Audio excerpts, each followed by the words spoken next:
কালী পুজোর পরের দিন শুরু হয়ে গেছে সকালের পুজোর আয়োজন। রিমিদির বাড়িতে কালী পুজোর পরের দিন আবার সবাইকে খিচুড়ি খাওয়ানো হয়।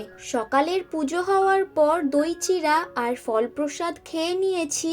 এখন ওদের পাড়ার সবাই খেতে চলে এসেছে, তারপর আমিও বসে পড়েছিলাম খেতে। সন্ধ্যের দিকে সবার কাছ থেকে চাঁদা তুলে নিয়েছি। ওদের বাড়িতে ছোটখাটো একটা প্রোগ্রাম হয়, আর সেই প্রোগ্রামেরই প্রাইজ কেনার জন্য সবার থেকে চাঁদা তুলে এখন বেরিয়ে পড়েছি।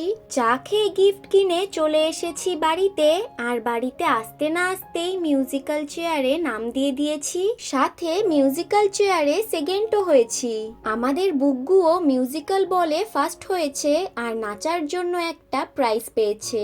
সময় চলে এসেছে মায়ের বিদায় বেলার। বরণের পর মাকে নিয়ে যাওয়া হচ্ছে ওদের বাড়িরই একটা পুকুরে বিসর্জনের জন্য। ওকে, বাই।